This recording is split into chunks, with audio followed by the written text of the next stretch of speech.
We simply must be going, Martha. Chloe's voice, sharp as shattered glass, cut through the somber quiet of my home, the scent of funeral lilies still heavy in the air. My son, Daniel, her husband, shifted beside her, his expensive suit looking obscene in a room draped with sorrow. Yes, Mom, he chimed in, his eyes darting towards the door. It's getting awfully late, and Chloe's birthday dinner, well, the reservations are fixed, you understand. I stared at them, the words catching in my throat like barbed wire, my heart a leaden weight in my chest.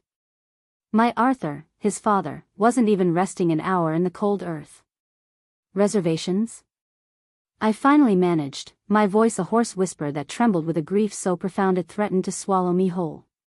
Your father, Daniel, the man who gave you life, who loved you beyond measure, is gone. We just laid him to rest, and you speak to me of dinner reservations? Chloe sighed, a theatrical display of impatience, her perfectly manicured hand patting Daniel's arm. Martha, we've expressed our condolences, truly. But life does go on. It's my special day, after all. Then Daniel, my own flesh and blood, uttered the words that would forever be seared into my soul, the words that ripped the last vestiges of my composure to shreds. Look, Mom, I get it, you're upset, but Dad's gone. There's nothing more we can do for him now, is there? His tone was dismissive, edged with an irritation that felt like a physical blow. He actually glanced at his watch, a gesture of such monumental disrespect that the air crackled. Today is my wife's birthday, he declared, his voice hardening, and I am not going to waste this entire day, this special day for Chloe, moping around for some old-timer who's already dead and buried. We have plans, and we're sticking to them.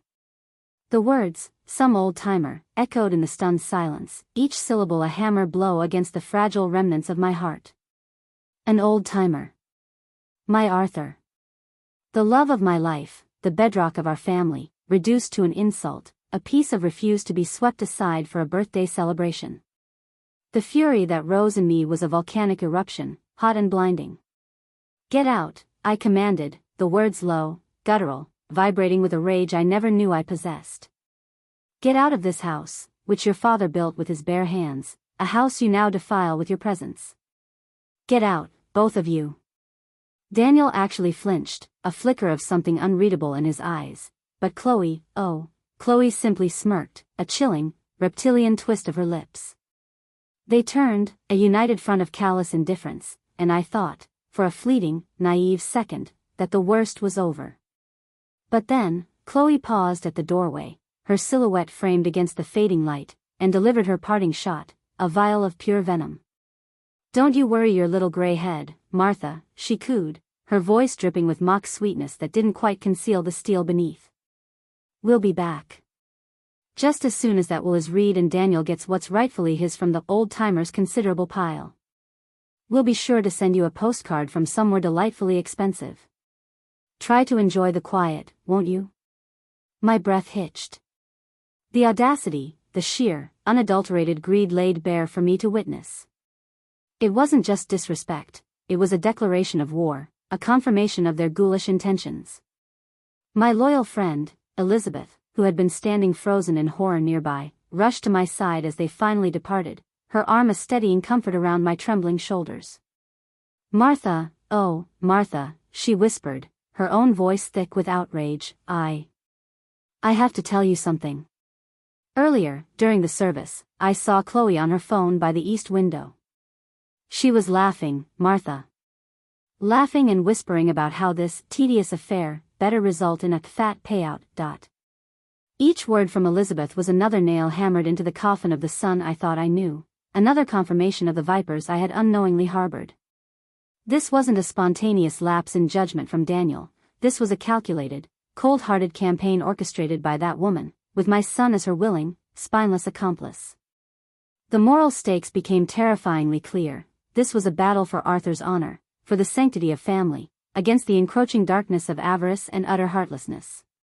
My Arthur, who worked his fingers to the bone, who sacrificed his own comforts to give Daniel every opportunity, who believed in the innate goodness of his child, even when I began to see the shadows. The pain was a physical entity, clawing at my insides, but beneath it, something new was forging, a core of iron, a resolve as cold and hard as the marble of Arthur's headstone. This wasn't just about grief anymore. It was about justice. It was about a reckoning. I wouldn't let them tarnish his memory, I wouldn't let them profit from their monstrous disrespect. Later that night, unable to sleep, I found myself in Arthur's study, the scent of his pipe tobacco and old books a mournful comfort. My hand, almost of its own volition, went to his old oak desk, to the drawer he always kept locked. I still had the key. Inside, beneath a stack of old ledgers, was a slim, leather-bound journal. His private thoughts. With trembling fingers, I opened it to the last entry, dated just a week before he passed. My eyes scanned the familiar script, my heart aches for Daniel. The woman he has chosen, Chloe, she is a shadow over him, whispering greed into his ear. He no longer sees the value of family, only the glitter of coin. If he does not find his way back from this precipice, if he continues to dishonor the love and sacrifices made for him, then I fear, for his own soul and for Martha's protection, that drastic measures concerning his inheritance must be taken. I have already spoken to Harrison about my concerns, about a discretionary clause. My gasp echoed in the silent room. Arthur knew. He knew. And he had already begun to pave the way. This wasn't just my fight anymore. It was his. The weight of Arthur's leather-bound journal in my hands felt heavier than stone, each word a testament to his quiet suffering, his dawning horror at the son he was losing, the viper he had unknowingly welcomed into our family through Daniel. His last entry, that chilling premonition about Chloe's venomous influence and the necessity of drastic measures, wasn't just a father's lament, it was a silent, desperate scream from beyond the veil, a validation of the cold fury that now coursed through my veins. He had seen it, my wise, loving Arthur. He had seen the precipice towards which Daniel was hurtling, and his heart had been breaking long before his body finally surrendered. To truly comprehend the magnitude of Daniel's betrayal, the sheer, icy cruelty of his words at the funeral, some old-timer, you must first understand the titan that was Arthur. He wasn't just a husband or a father, he was the sun around which our family ached, a man whose integrity was as unshakable as the ancient oaks he so loved to admire on our walks. He built our home not just with timber and nails, but with 40 years of unwavering love, quiet sacrifice, and a gentle strength that could calm any storm, except, it seemed, the tempest that was Chloe. I remember once, years ago, when Daniel was just a boy, Arthur found a wallet stuffed with cash on the street. We were struggling then, a leaky roof overhead and bills piling high. But Arthur? He didn't hesitate. He spent 2 days tracking down the owner, a frantic young mother, and returned every single penny, refusing even the smallest reward. Our character, Martha, he'd told me that evening, his arm around me, is the only currency that truly matters. This was the man my son dismissed, the legacy Daniel spat upon. Daniel hadn't always been this hollow shell, this puppet dancing to Chloe's materialistic tune. Oh, my heart aches to recall the boy he was, the child whose laughter filled these rooms like sunshine. He adored his father, followed him everywhere, his small hand tucked securely in Arthur's larger one. When I grow up, I want to be just like Papa, he'd declare, his eyes wide with innocent adoration. Arthur would beam, that quiet, proud smile that always made my own heart swell. He taught Daniel how to tie his shoes, how to catch a ball, how to treat every living creature with kindness. Where did that boy go? When did the light in his eyes begin to dim, replaced by the cold, calculating gleam I now saw, a reflection of Chloe's own avaricious soul? The change was insidious, a creeping vine that slowly choked the life from our family. It began, as these things often do, with her arrival. Chloe. She swept into Daniel's life like a whirlwind of expensive perfume and brittle smiles, all polished charm on the surface, but with an undercurrent of something sharp, something predatory. I tried, heaven knows I tried, to welcome her. She was, after all, my son's choice. Our first dinner together, in this very dining room, I remember her gaze sweeping over our comfortable, slightly worn furniture, the family photographs, Arthur's treasured collection of antique maps. It's very quaint, Martha, she'd said, her voice smooth as silk, yet her eyes held a flicker of something akin to disdain, as if our life, built on love and memories, was somehow beneath her. Arthur, ever the gentleman, simply smiled and changed the subject, but I felt a small, cold stone drop into my stomach. That was the first, almost imperceptible, tremor before the earthquake. Soon, Daniel started missing our Sunday dinners. Chloe's parents invited us to the club, he'd say, or, Chloe booked a weekend getaway, Mom, it was non-refundable. Each excuse was a small chisel, chipping away at the foundations of our family.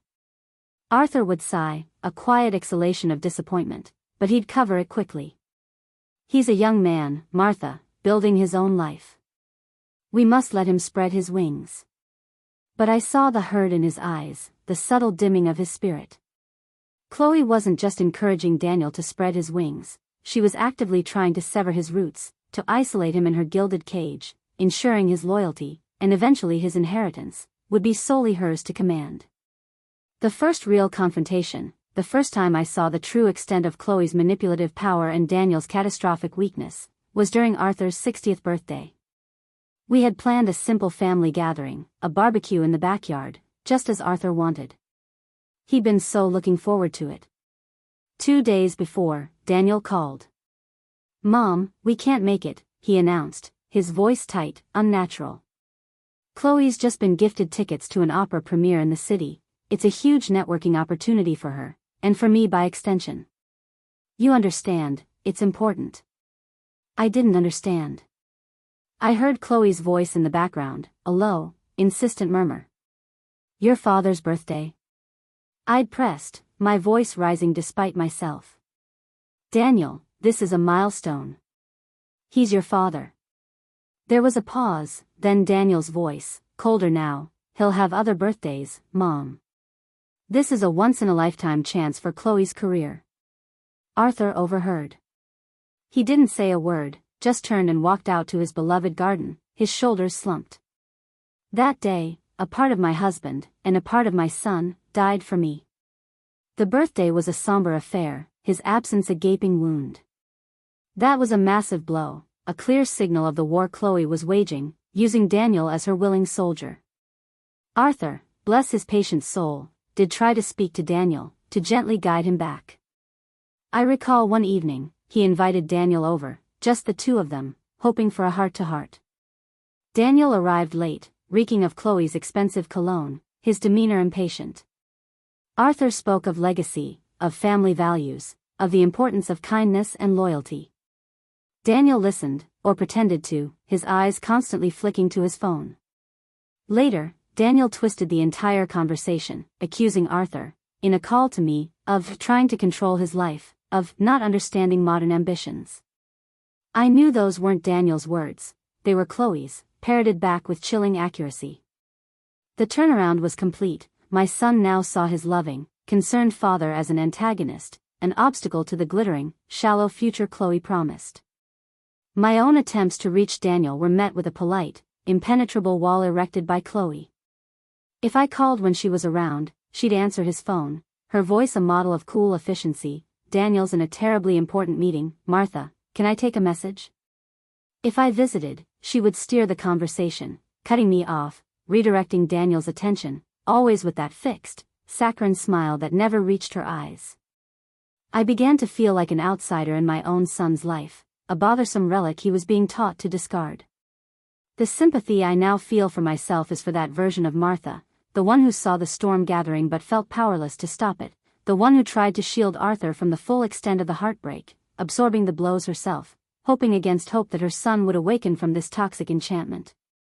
And so, the years unspooled, each one marked by further erosions of Daniel's character, further evidence of Chloe's relentless campaign to possess him, body, soul, and future inheritance. Small slights became gaping wounds. Forgotten anniversaries, dismissive comments about Arthur's failing health, an increasing obsession with money and status that mirrored Chloe's own. It was death by 1,000 cuts, and Arthur, though he seldom spoke of it, felt every single one. His journal, discovered like a message in a bottle from a shipwrecked soul, now laid it all bare. His quiet observations, his mounting despair, his fears for me, for the legacy he'd built.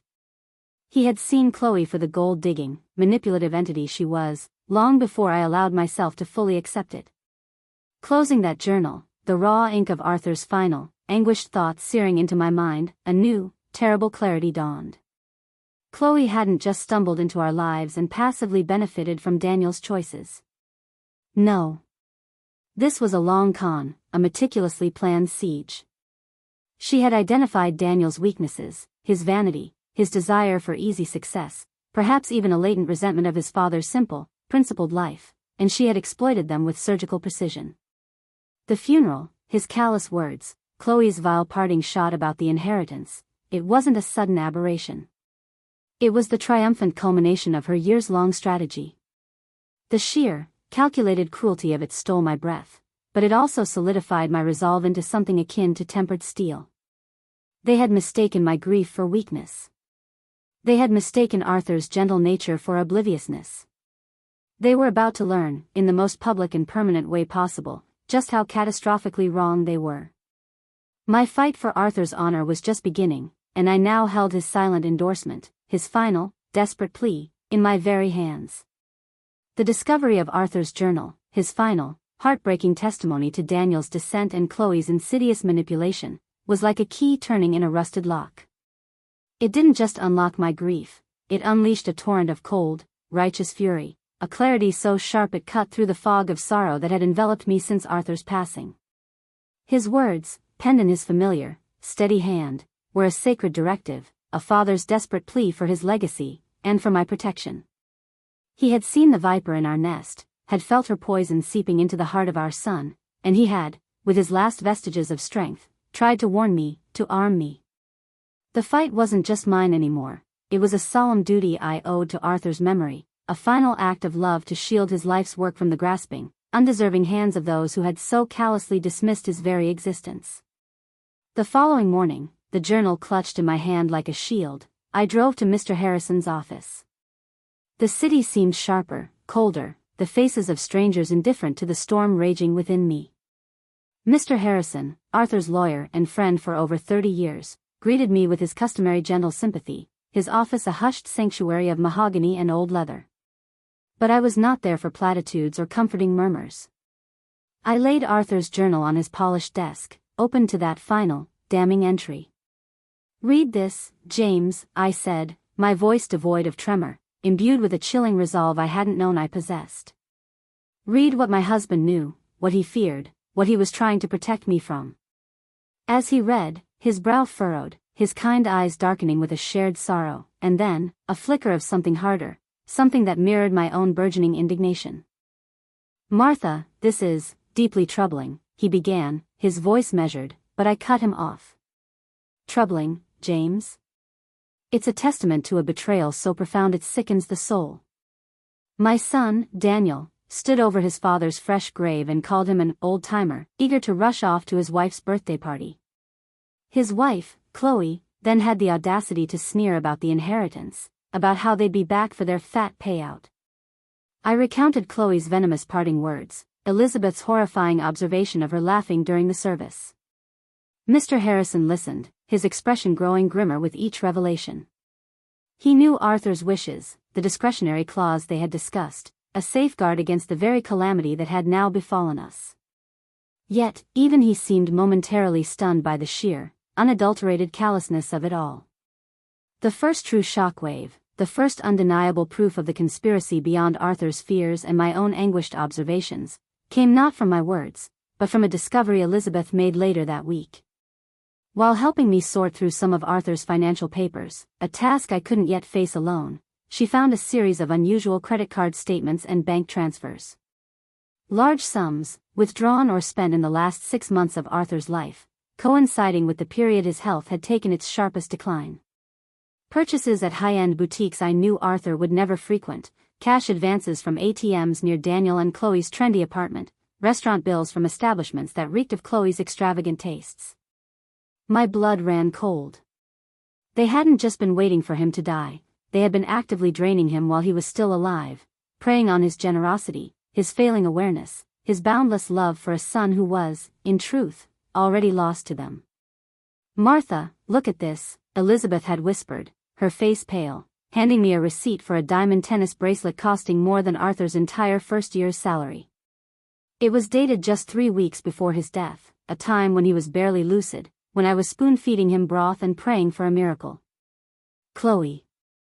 It had to be Chloe, using Daniel, perhaps even forging Arthur's signature or manipulating him in his weakened state. This wasn't just disrespect, this was theft, elder abuse, a betrayal so vile it left me breathless. The conspiracy wasn't just deepening, it was a monstrous abyss, and Daniel and Chloe were gleefully dancing on its edge, assuming their final, grand inheritance would cover all their sordid tracks. Mr. Harrison, upon seeing this new evidence, his face hardened into a mask of professional outrage.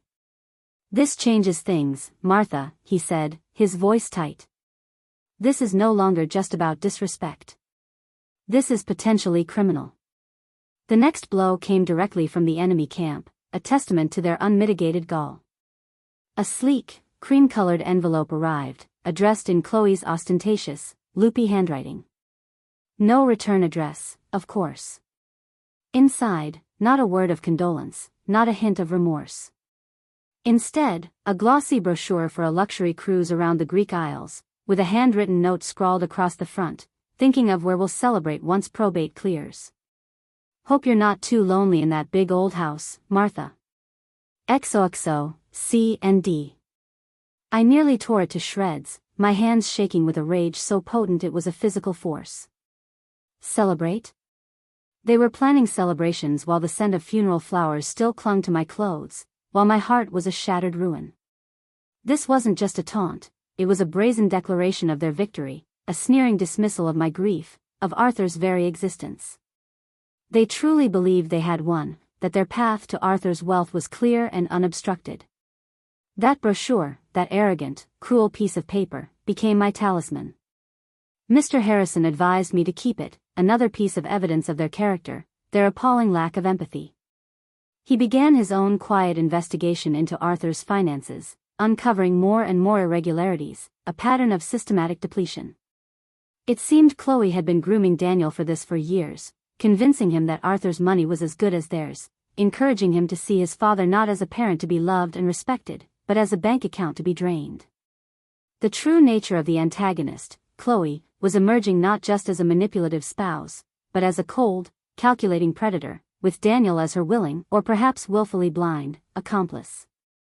Her greed wasn't just a character flaw, it was an insatiable hunger that consumed everything in its path, including my son's soul. The stakes were raised even higher when Mr. Harrison discovered something truly alarming. Chloe, it appeared, had somehow managed to get her name added as a signatory on one of Arthur's smaller investment accounts, an account he'd set up years ago for emergencies.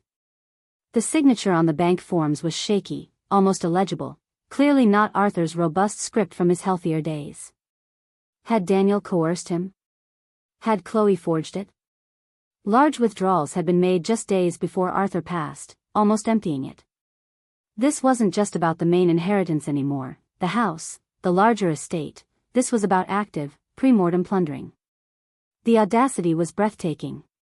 They were trying to bleed him dry, even as he lay dying, ensuring their pockets were lined regardless of what the will might say. This revelation was a turning point. Mr. Harrison explained that this could significantly complicate matters, but it also provided us with powerful leverage. It painted a clear picture of undue influence and financial exploitation. He suggested a bold move, a formal letter to Daniel and Chloe, not just informing them of the discretionary clause and my intentions regarding the will, but also demanding an immediate accounting for these suspicious withdrawals and expenditures, hinting at potential legal repercussions if they failed to cooperate. It was a declaration of war, a signal that their perceived victory was about to turn into a nightmare. The thought of their faces, Chloe's smug smirk wiped clean, replaced by panic, was a small, cold comfort in the raging inferno of my pain. As Mr. Harrison drafted the letter, a new, chilling thought struck me. What if Chloe, in her arrogance, had already made plans based on the full inheritance she expected? What if she had incurred debts, signed leases, made commitments, believing Arthur's death was her golden ticket? The image of her, ensnared in a web of her own making, was almost satisfying. The old-timer they had so carelessly dismissed might just have the last laugh, not through malice, but through the simple, unyielding power of truth and consequence. The battle lines were drawn. The conspiracy was no longer a shadowy suspicion, it was a documented campaign of greed and betrayal. And as I left Mr. Harrison's office that day, the weight of Arthur's journal in my bag felt less like a burden and more like a weapon, a sacred instrument of the justice that was about to unfold. The quiet before the storm was officially over. The letter Mr. Harrison drafted was a masterpiece of legal precision, each word a carefully aimed dart, designed to pierce the thick hide of Daniel and Chloe's arrogance. It outlined, in no uncertain terms, my intention to enact the discretionary clause in Arthur's will, citing the profound disrespect shown to his memory and the clear evidence of their manipulative, avaricious behavior. It detailed the financial irregularities, the suspicious withdrawals, the blatant exploitation of Arthur in his final, vulnerable months. And it concluded with a demand for a full accounting and the immediate cessation of any further attempts to access Arthur's assets, hinting darkly at the potential for criminal charges should they fail to comply. It was, in essence, a declaration that their anticipated windfall was not only denied but that they themselves were now under scrutiny, their sordid actions laid bare.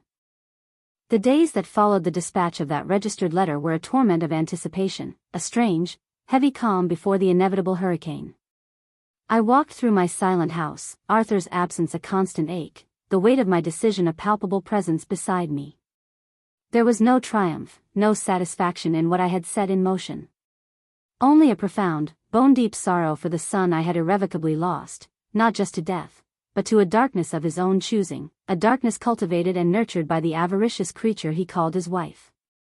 Sleep offered little respite, my nights filled with fractured memories, Daniel as a laughing child, his hand clutching Arthur's, contrasted with the sneering stranger who had dismissed his father as an old-timer.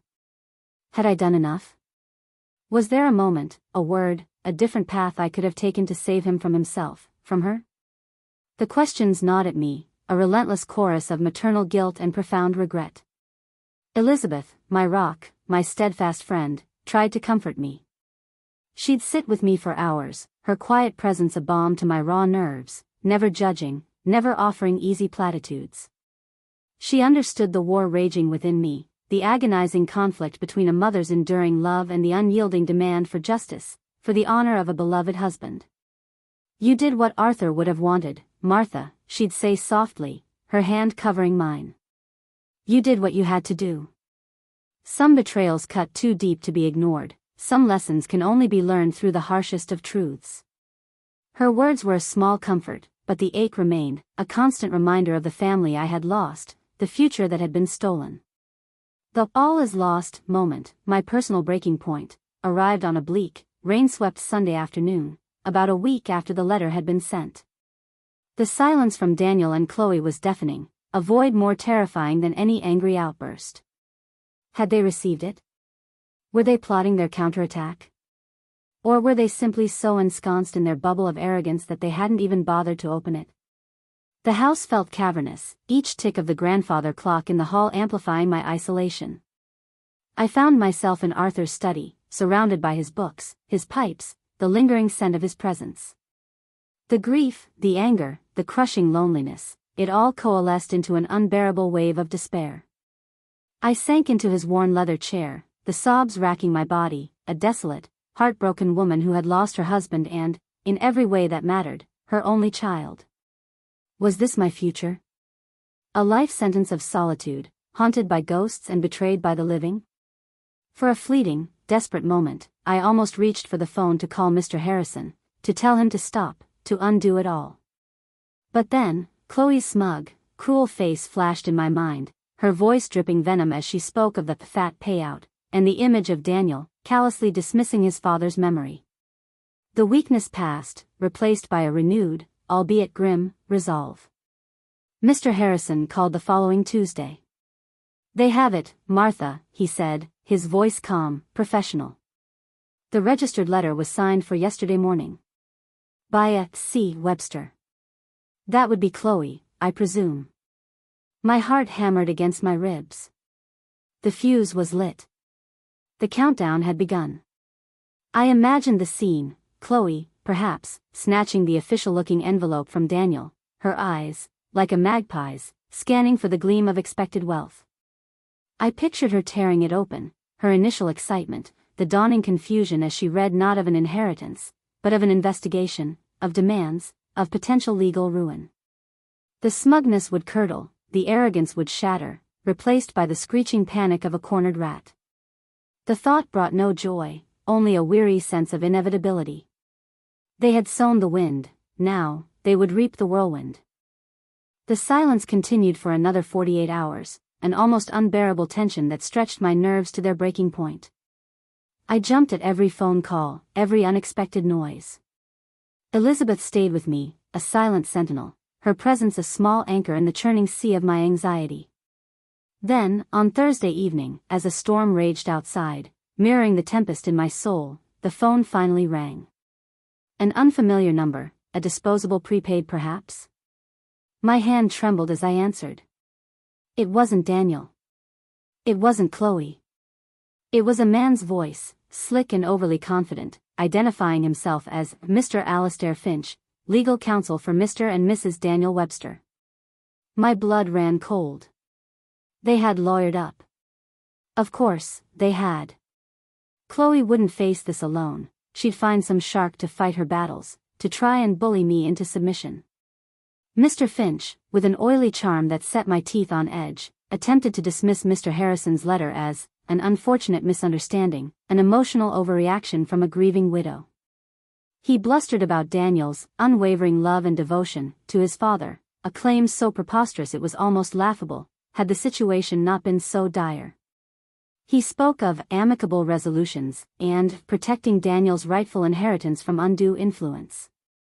The sheer audacity of it, to accuse me of undue influence after what they had done, after the evidence of their systematic plundering. I listened in stunned silence, gripping the receiver so tightly my knuckles were white. He was trying to intimidate me, to paint me as a hysterical, vindictive old woman. He clearly had no idea of the steel that now formed my spine, the evidence Mr. Harrison had meticulously gathered, or the righteous fury of a wife and mother pushed beyond her limits. When he finally paused for breath, I found my voice, cold and steady. Mr. Finch, I said, there is no misunderstanding. Your client's actions were despicable, their disrespect for my late husband unforgivable, and their financial dealings highly questionable, if not outright criminal. My lawyer, Mr. James Harrison, has all the necessary documentation. Any further communication should be directed to him. And tell your clients, Mr. Finch, tell Daniel and Chloe, that this is not a game. Their rightful inheritance, as you so quaintly put it, is no longer their concern. They made their choices. Now, they will live with the consequences. I could almost hear his smirk falter, a flicker of surprise in his oily tone as he realized I wasn't the crumbling widow he expected. He tried to interject, to bluster further, but I simply replaced the receiver, my hand surprisingly steady. The first shot had been fired in their counteroffensive, but it had glanced off harmlessly. The true breaking point, however, the moment the ground truly began to crumble beneath Daniel and Chloe's feet, was yet to come. That call from their lawyer was just a smokescreen, an attempt to gauge my resolve. The real panic, I sensed, was still brewing, festering behind their arrogant facade. The letter from Mr. Harrison wasn't just about the will, it was about the demand for an accounting of the missing funds, the threat of exposure, of public humiliation, of potential criminal charges. That was the barb that would truly sting, the fear that would drive them to desperation. And I knew, with a chilling certainty, that the next call, the next confrontation, would not be from some hired legal gun. It would be from Daniel himself, his carefully constructed world beginning to implode. The storm had broken, and its full fury was about to be unleashed directly upon them. The abrupt termination of my conversation with Mr. Alastair Finch, their hired legal mouthpiece, was merely the tremor before the earthquake. I knew, with a certainty that settled deep in my bones, that his blustering threats were the desperate flailings of a cornered animal, or rather, of two cornered animals. Chloe's carefully constructed world of entitlement and Daniel's illusion of consequence-free living were about to be shattered, and no amount of oily legal charm could prevent the implosion. The real storm, the one I had been bracing for, the one that would strip away their arrogant facades and expose the rotten core beneath, was yet to break. And break it did, with a ferocity that, even in my darkest imaginings, I had not fully anticipated. It was less than 24 hours later. The rain from the previous night had ceased, leaving behind a world washed clean, yet the atmosphere in my home remained thick with an almost unbearable tension. Elizabeth had insisted on staying, her quiet strength a silent bulwark against my anxieties. We were in the kitchen, the scent of brewing coffee a small, normal comfort in an increasingly abnormal world, when my phone rang again. This time, the caller ID displayed a name I hadn't seen in weeks, a name that now sent a jolt of icy dread, mixed with a grim sort of anticipation, through me, Daniel. My son. Or rather, the man who still bore his name. His voice, when I finally answered, was unrecognizable, stripped of its usual arrogance, shredded by a panic so raw, so visceral, it was almost pitiable. Mom. Mom, what have you done? He shrieked, the words tumbling out in a torrent of disbelief and terror. This letter from Harrison. It's insane. Disinherited? Financial accounting? Criminal charges? This is a nightmare. Chloe. Chloe's losing her mind. She says you're trying to ruin us. Ah, Chloe. Always quick to deflect, to cast herself as the victim, even as her own greedy fingerprints were all over their impending downfall. The plot twist, for them, wasn't merely that the old-timers, wasn't going to be a simple cash grab, it was the sudden, terrifying realization that their past actions, their systematic plundering of Arthur's generosity, their blatant disrespect, were not only going to cost them their expected fortune but could also land them in a legal quagmire with severe, life-altering consequences. I listened, my heart a cold, hard stone in my chest, as Daniel's panic escalated into a desperate, rambling tirade. He blustered about his father's love, his promises, Chloe's delicate constitution, the injustice of it all. The script was flipped entirely. The confident, dismissive son who had sneered at his father's memory was gone, replaced by a whimpering, terrified stranger, his voice cracking with a fear he could no longer conceal. And Chloe? I could hear her in the background, her voice a shrill, hysterical screech, not of grief or remorse, but of pure, unadulterated fury at the sudden evaporation of her anticipated wealth. Tell her we'll fight this, Daniel, she shrieked. Tell her she can't do this to us. That old man owed us. He owed you. Owed them? My Arthur, who had given them everything, owed them nothing but the consequences of their own despicable choices. The game-changing information, the true twist of the knife for them, wasn't just the disinheritance from future wealth. It was the immediate, tangible threat to their current lifestyle, a lifestyle built on Arthur's money and the expectation of more to come. Mr. Harrison's letter had not only cut off the anticipated flow of funds but had also made it chillingly clear that the house they were living in, the luxurious townhouse Arthur had purchased years ago as an investment, the one he had allowed Daniel and Chloe to occupy rent-free, was now, unequivocally, mine. And my patience for their freeloading, their desecration of his memory within those walls, had run out. Daniel, I said, my voice calm, cutting through his hysterical babble, the house on Chestnut Hill was your father's property. It is now part of his estate, an estate which I control. You and Chloe have 30 days to vacate the premises. 30 days, Daniel. After which, you will be considered trespassers. The silence on the other end of the line was profound, a vacuum of shock so absolute I could almost hear Daniel's world collapsing. 30 days. The luxurious life Chloe had so carefully curated, the status symbol she flaunted, the very roof over their heads, was about to be ripped away. This was the plot twist they had never anticipated, the sudden, brutal collision with reality. Their inheritance wasn't just some abstract future sum, it was the foundation of their entire existence, and I had just pulled the rug out from under them. Daniel finally choked out a strangled, 30 days? Mom, where are we supposed to go? We can't. Chloe, the mortgage on her condo, we were using Dad's money to supplement. His voice trailed off, the dawning horror of their financial recklessness, their utter dependence on Arthur's generosity, finally hitting him with the force of a physical blow. And then came the secondary twist, the revelation of Chloe's true, reptilian nature, even to Daniel.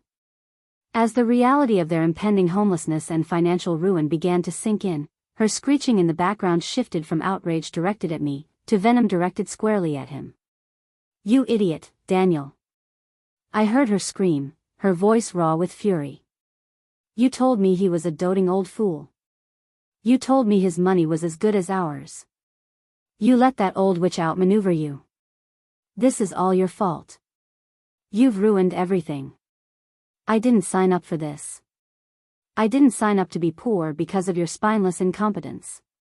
The speed with which she turned on him, the man she supposedly loved, the moment the money dried up, was breathtaking in its brutality. Her alliance, her love, was purely transactional, and with the transaction now void, her loyalty had evaporated like morning mist. Daniel's subsequent calls, and there were several over the next few days, were increasingly desperate, increasingly pathetic. The bluster was gone, replaced by a pleading, whimpering tone that turned my stomach. He confessed, amidst broken sobs, that Chloe was indeed blaming him for everything, that she was already looking at apartments, for one. She had called him a failure, a disappointment, a weakling who couldn't even manage his own mother. He was experiencing the full force of her contempt, the icy disdain of a gold digger whose mine had suddenly run dry. He had no allies left. His so-called friends, the ones who had flocked to him when he was flush with Arthur's perceived wealth, had vanished. He was utterly alone, adrift in a sea of his own making, with the woman he had chosen over his own family now revealed as his most vicious tormentor. The dramatic tension was almost unbearable. The 30-day eviction notice was a ticking clock, each passing day a step closer to their public humiliation, their forced descent from their self-constructed pedestal. Daniel tried everything, tearful apologies, hollow promises of changed behavior, even clumsy attempts to manipulate my maternal guilt. "Mom, please," he'd whine, "don't do this to your only son. Think of what Dad would want." The irony was almost too much to bear. Arthur would want his legacy protected from their greed, his memory honored, not desecrated. He had foreseen this, had warned of this, in his own quiet way. The old-timer had indeed been wiser than they could ever comprehend. Then, on the 29th day, with the eviction looming like a guillotine, the doorbell rang. It was late, the sky bruised purple with an impending storm. Elizabeth, ever vigilant, peered through the curtains. "It's Daniel, Martha," she whispered, her voice tight with apprehension. "He's alone. And he looks broken." My heart lurched. This was it. The final confrontation, the culmination of weeks of escalating tension. I steeled myself, took a deep breath, and opened the door. There he stood, a ghost of his former self, rain-soaked, disheveled, his expensive clothes hanging limply on his thinner frame. The arrogance was gone, replaced by an aura of utter desolation. His eyes, when they met mine, were hollow, haunted. He opened his mouth, his voice a hoarse, broken whisper, "Mom, please. I have nowhere else to go." The mighty had fallen, and the breaking point had shattered him completely. There he stood, my son, Daniel, a specter of his former self, framed in the doorway against the bruised and stormy sky, uttering those 5 desperate words, "Mom, please. I have nowhere else to go." The arrogance that had been his shield, his weapon, was utterly gone, shattered into a million pieces, leaving behind only a hollow-eyed, rain-soaked man teetering on the precipice of utter desolation. For a treacherous moment, the mother in me, the one who had cradled him, nursed his childhood fevers, and dreamt his youthful dreams alongside him, felt a pang, a reflexive urge to pull him from the storm, to offer solace. But the image of Arthur, my beloved Arthur, dismissed as an old-timer, and Chloe's venomous sneer as she plotted to plunder his legacy, rose like an unyielding bulwark against that maternal instinct. This was not a storm he had accidentally wandered into, this was a hurricane of his own making, a reckoning he had invited with open arms. "Nowhere to go, Daniel?" I repeated, my voice devoid of the warmth it once held for him, now as cold and unyielding as the marble of his father's tombstone. "You had a home, a beautiful home your father provided. You had a family. You chose to desecrate that home with disrespect, you chose to sever those family ties with your cruelty and greed. What did you expect? That the consequences would simply evaporate because you finally found yourself inconvenienced? He flinched as if struck, his gaze dropping to the sodden welcome mat, a portrait of abject misery. He mumbled something about Chloe, about her having changed the locks on her condo, about her screaming that he was dead weight, a failed investment, before slamming the door in his face. So, the viper had finally shed her skin completely, abandoning her co-conspirator now that his value had plummeted to zero. A bitter, ironic justice, but it brought me no comfort, only a deeper weariness. I did not invite him in. I could not. To do so would be to betray Arthur, to betray myself, to render meaningless the painful stand I had taken. The 30 days are up tomorrow, Daniel, I stated, my voice flat, devoid of emotion I fought to suppress. The eviction notice stands. You are no longer welcome in your father's house, nor, I'm afraid, in mine. You have squandered every last shred of goodwill, every last ounce of familial obligation. You must find your own way now. This is the path you chose. He looked up then, his eyes wide with a dawning, uncomprehending terror, like a child abandoned in a dark forest. But, Mom, where? What am I supposed to do? He whispered, his voice cracking. That, I replied, the words tearing at my own soul even as I uttered them, is a question you should have asked yourself before you chose a birthday party over your father's funeral. And then, with a resolve that cost me more than he would ever know, I slowly, deliberately, closed the door, leaving him alone in the storm. The sound of that door clicking shut was perhaps the most difficult, most definitive sound of my life. Elizabeth, who had witnessed the exchange in horrified silence, rushed to my side, her arms enfolding me as the strength finally deserted my limbs. I didn't weep, not then. I was too numb, too hollowed out. The reckoning had begun, not just for Daniel, but in a way, for me too, the final, brutal severing of a bond one had once believed unbreakable. The following days were a blur. Mr. Harrison arranged for the locks on the Chestnut Hill property to be changed immediately. He informed me that Daniel had indeed vacated, leaving behind a trail of discarded luxury items, as if shedding a skin that no longer fit, or perhaps, one he could no longer afford to maintain. There was no further word from him, no more desperate calls, just a vast, echoing silence. News of Chloe, however, trickled in through the grapevine, as it often does in close-knit communities. Her attempts to ensnare another wealthy patron were, it seemed, proving less successful than she'd anticipated.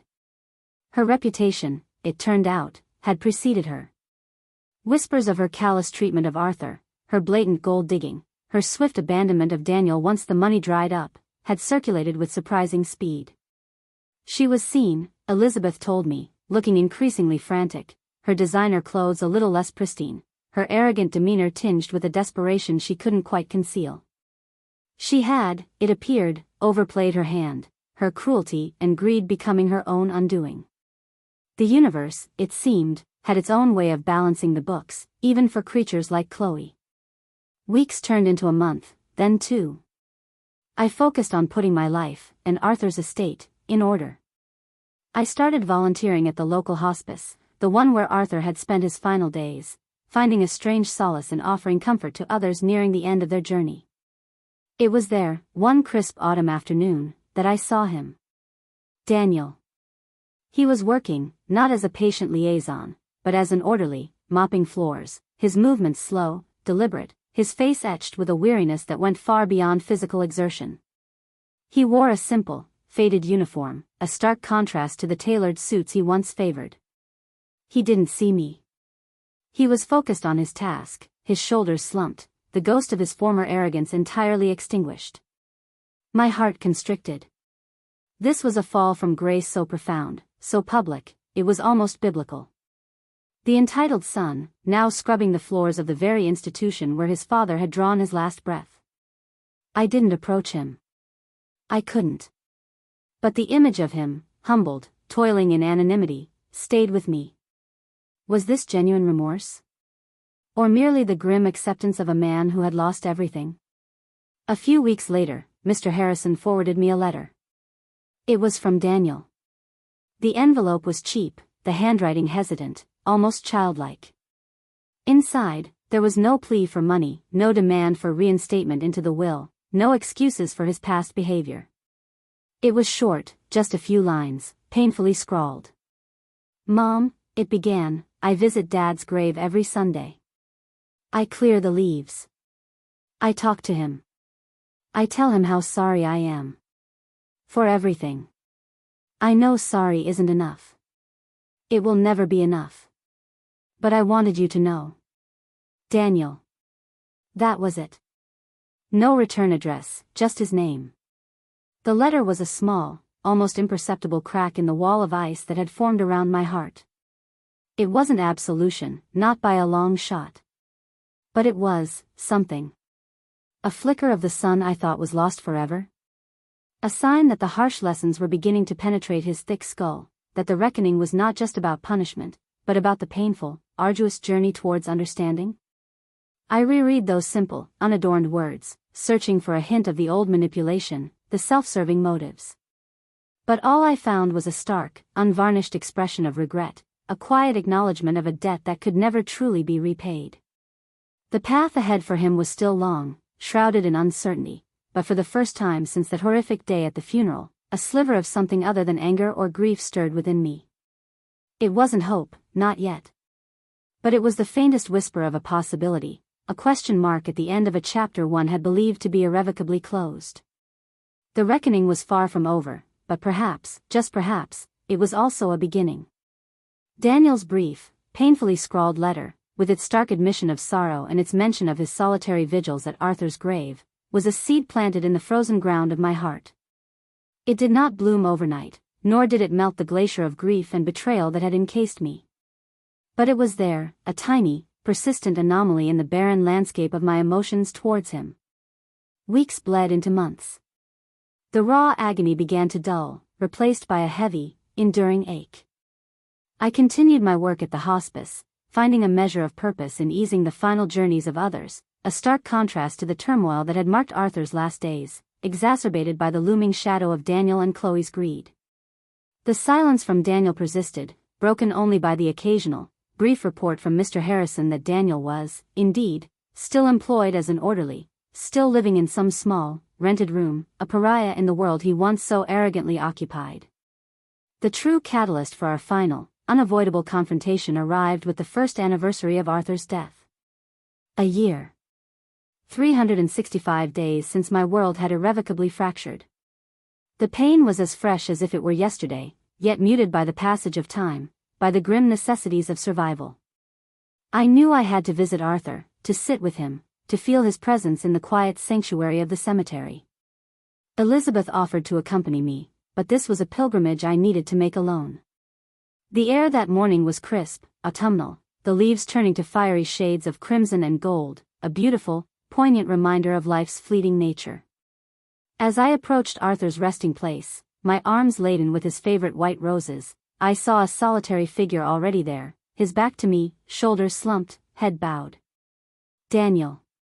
He was different. Thinner, yes, the expensive cut of his former clothes replaced by a simple, worn jacket, but it was more than that. There was an air of quiet humility about him, a profound weariness that seemed to emanate from his very core. He wasn't clearing leaves this time, or just standing awkwardly. He was on his knees, his hand resting gently on the cool granite of the headstone, as if trying to absorb some lingering essence of the father he had so grievously wronged. He didn't hear me approach, lost in his own private Gethsemane. I stood there for a long moment, the roses suddenly heavy in my arms, my heart a battlefield of conflicting emotions. The urge to turn, to flee, was strong, but a deeper, more insistent voice compelled me to stay, to see this through, to face the ghost of my son and the man he had become. "Daniel," I said, my voice softer than I intended, yet it cut through the quiet air like a shard of glass. He startled, scrambling to his feet, his face a mask of surprise, then shame, then a kind of resigned dread. He looked older, the lines of hardship etched around his eyes and mouth. The hollows beneath his cheekbones spoke of sleepless nights and meager meals. This was not the arrogant stranger from the funeral, nor the panicked creature from my doorstep. This was someone else, someone beaten down by life, by consequences, by the crushing weight of his own guilt.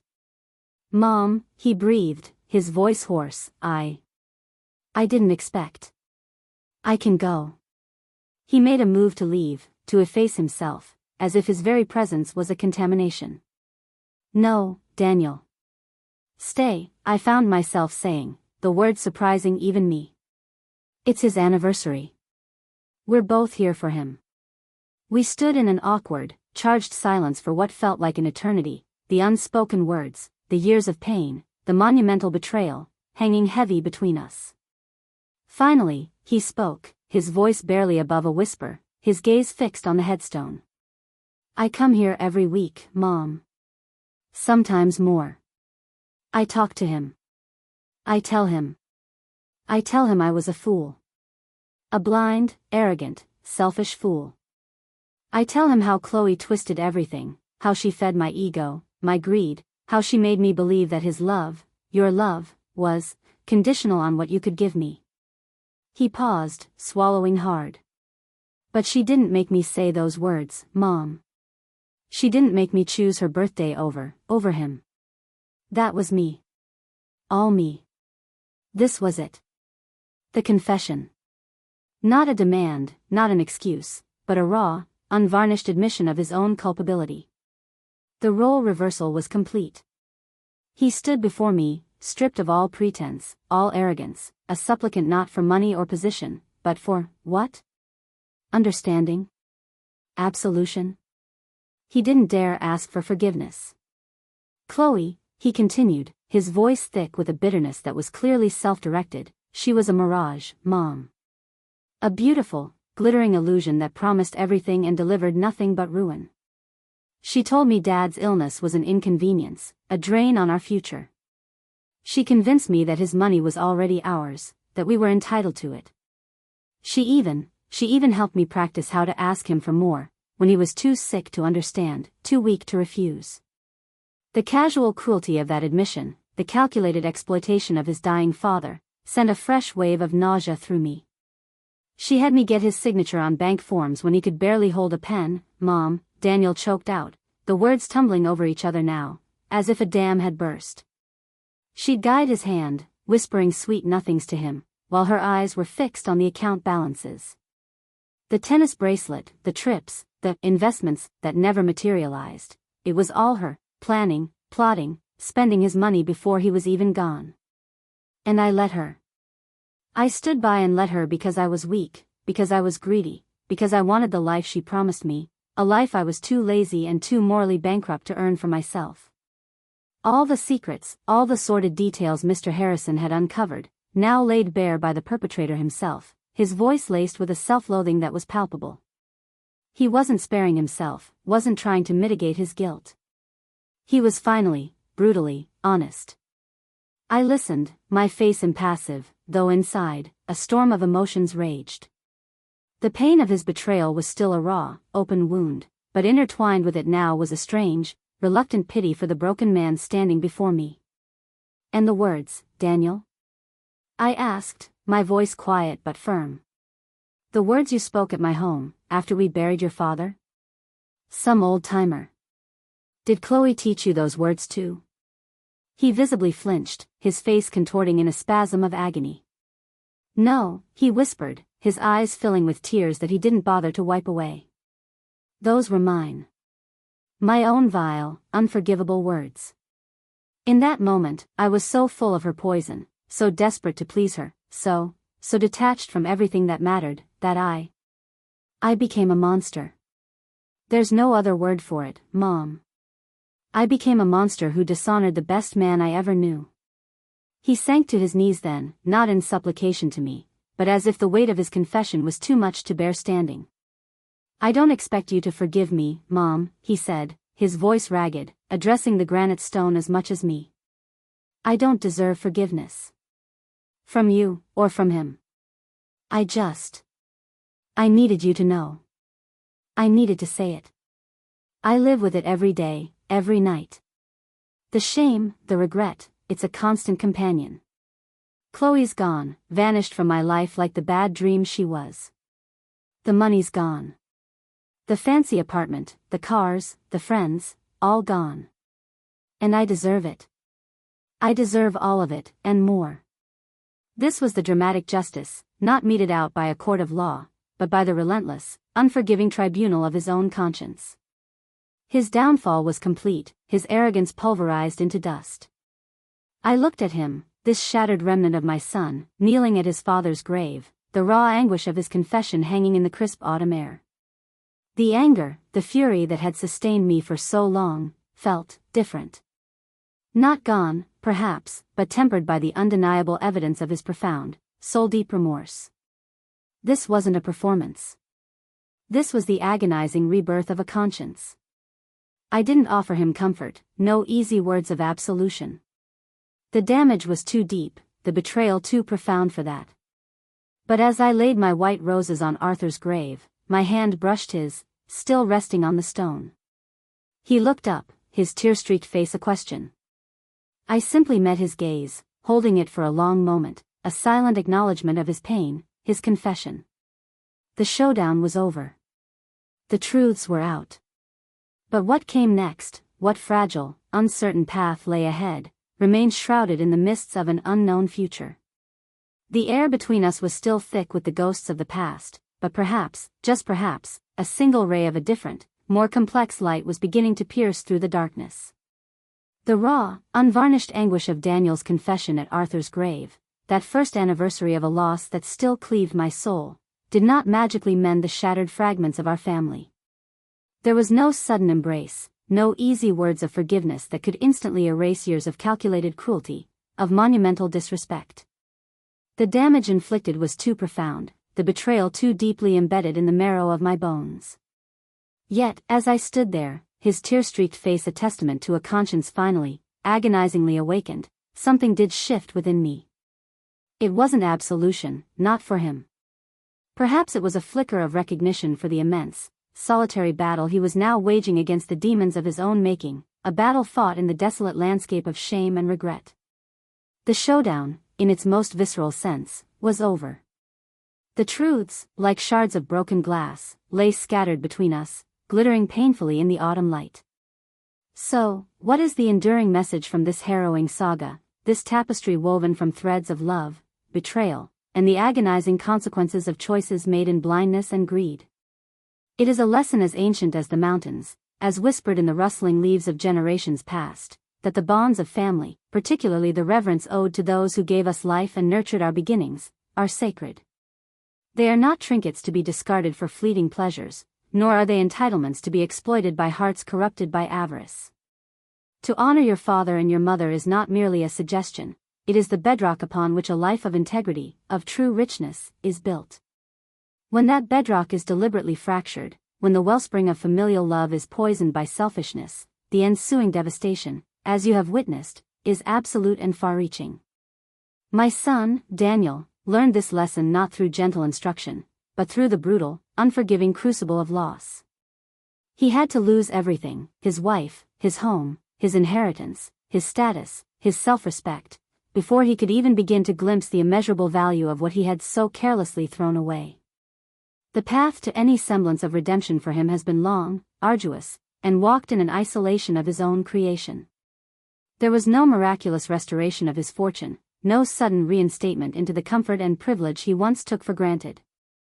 Arthur's will remained as I had decreed, the bulk of his material wealth channeled into the charities he had cherished, a testament to his enduring generosity, and a small trust, carefully managed, for any future grandchildren, should they ever materialize and prove themselves worthy of his legacy. Daniel continued his work as an orderly at the hospice. For years. He scrubbed floors, emptied bedpans, offered quiet comfort to the dying, his hands, once soft and accustomed to luxury, now calloused and worn from honest, humbling labor. He never asked me for anything. He lived in a series of small, threadbare rooms, his existence a stark contrast to the opulence Chloe had craved. He continued his weekly visits to Arthur's grave, tending to it with a quiet devotion that spoke more eloquently than any apology. Occasionally, very occasionally, our paths would cross at the hospice. A brief nod, a fleeting, sorrowful glance. The chasm between us remained, vast and deep, but the raw animosity had slowly, almost imperceptibly, begun to be filled not with forgiveness, but with a kind of weary, mutual acknowledgement of a shared, enduring tragedy. One particularly bleak winter evening, years after that confrontation in the cemetery, I found myself working a late shift at the hospice. A fierce blizzard raged outside, and I was stranded. As I was preparing to spend an uncomfortable night in the staff lounge, Daniel appeared, his shift having just ended. He looked at me, then at the raging storm, a flicker of his father's quiet concern in his eyes. "Mom," he said, his voice still hesitant, still carrying the weight of his past, "you can't stay here. My room, it's not much, but it's warm. And there's a spare blanket. I can sleep on the floor." It was the first direct offer of kindness, of selfless consideration, he had extended in over a decade. I saw not the monster he had been, nor the broken shell, but a man, flawed and scarred, tentatively reaching out from the wreckage of his life. I accepted. His room was indeed small, sparsely furnished, yet impeccably clean. He insisted I take the narrow bed. That night, for the first time in what felt like a lifetime, we spoke, not of the past, not of the pain, but of small, ordinary things. It was not a reconciliation, not a healing, but perhaps, the faintest glimmer of a new, fragile understanding, a testament that even from the deepest abyss, the human spirit can, with time and genuine remorse, begin to claw its way back towards the light. And Chloe? Her fate was a more predictable, though no less tragic, tale. Her beauty, her currency, began to fade, her manipulative charms wearing thin as her reputation for cruelty and avarice preceded her. The wealthy patrons she sought became wary, her attempts to secure a new investment proving increasingly futile. Last I heard, through the ever-churning rumor mill, she was living a life far removed from the luxury she so desperately craved, her days marked by bitterness and a string of fleeting, unsatisfactory alliances, a lonely figure forever chasing a glittering mirage that always remained just out of reach. She became a living embodiment of the truth that a life built on greed and the exploitation of others is a hollow edifice, destined to crumble into dust, leaving behind only emptiness and regret. She never learned that true wealth lies not in what you can take, but in what you can give, not in status or possessions, but in the richness of genuine human connection, something she was incapable of either offering or receiving. As for me, Martha, I found a quiet peace, a solace I never thought possible in the aftermath of such profound betrayal. Arthur's memory became not a source of constant pain, but a gentle, guiding light. I continued my work at the hospice, finding purpose in the service of others, his spirit alive in every act of kindness I could offer. Elizabeth remained my steadfast companion, our friendship a testament to loyalty and enduring love. The house, once a place of such agonizing memories, slowly transformed back into a home, filled not with ghosts, but with the quiet dignity of a life lived with integrity, a life dedicated to honoring the legacy of a good man. I learned that a mother's love, while boundless, cannot shield her children from the consequences of their choices, and sometimes, the most profound act of love is to allow them to fall, so they might learn, however painfully, how to stand again on their own. The moral, then, is etched in the very fabric of this story: cherish your family, honor the sacrifices made for you, and never, ever allow greed or the poisonous whispers of a manipulative soul to lead you astray from the path of decency and respect. Daniel's journey, Chloe's downfall, my own painful path to acceptance, they all scream the same truth: what goes around, truly does come around. The disrespect you show to your parents, the callousness with which you treat the bonds of kinship, will inevitably return to haunt you, to diminish you, to leave you impoverished in spirit, no matter how much material wealth you might temporarily acquire. Life's ledger always balances. So, I implore you, as you navigate the complexities of your own lives, your own families, do not wait until it is too late. Do not wait until you are standing by a graveside, consumed by regret, or facing the devastating consequences of your own selfish actions. Pick up the phone. Make that visit. Offer those words of love and appreciation. Forgive small grievances. Mend broken fences. The old-timers in your life, your parents, your grandparents, are not burdens, not obstacles to your ambitions. They are the keepers of your history, the architects of your foundation, the living embodiment of unconditional love. Their time is fleeting. Do not waste the precious opportunity you have to honor them, to learn from them, to simply be with them. For a life built on the bedrock of familial love and mutual respect is the only true fortune, the only legacy worth leaving, the only treasure that endures beyond the fleeting shadows of this world. Choose wisely.